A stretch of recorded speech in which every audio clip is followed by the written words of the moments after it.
حضرت عائشہ صدیقہ رضی اللہ تعالیٰ عنہ سے روایت ہے، حضور پاک صلی اللہ علیہ وآلہ وسلم نے فرمایا، میرے پاس جبرائیل آئے اور کہا، یہ شعبان کی 15ویں رات ہے، اس میں اللہ تعالیٰ جہنم سے اتنوں کو آزاد فرماتا ہے جتنے بنی کلب کی بکریوں کے بال ہیں، مگر کافر اور عداوت والے اور رشتہ کاٹنے والے اور کپڑا لٹکانے والے اور والدین کی نافرمانی کرنے والے اور شراب کے عادی کی طرف نظر رحمت نہیں فرماتا۔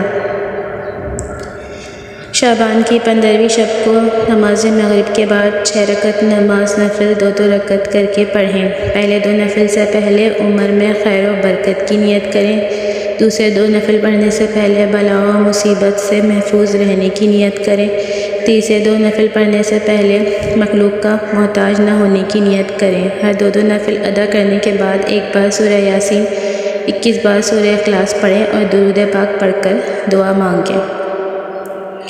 حضرت علی رضی اللہ تعالیٰ عنہ سے روایت ہے کہ نبی پاک صلی اللہ علیہ وآلہ وسلم نے ارشاد مبارک فرمایا کہ جب شعبان کی 15ویں شب آئے تو تم رات کو قیام کرو، یعنی نوافل پڑھو، اور دن کو روزہ رکھو۔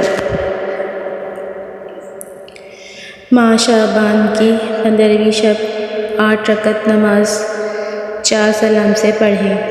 ہر رکعت میں سورہ فاتحہ کے بعد سورہ قدر 1 بار، سورہ اخلاص 25 مرتبہ پڑھیں۔ مغفرت گناہ کے واسطے یہ نماز بہت افضل ہے۔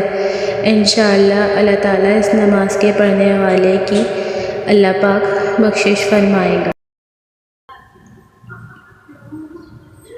دعا ہے اللہ تعالیٰ اس رات کے صدقے ہمارے سارے گناہ معاف فرمائے، ہماری دعائیں قبول فرمائے۔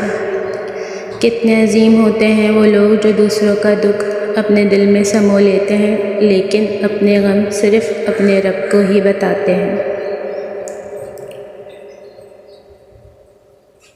جب بھی غلطی ہو تبھی معافی مانگ لیا کرو، زندگی ہر بار شب برات تک پہنچنے کا موقع نہیں دیتی۔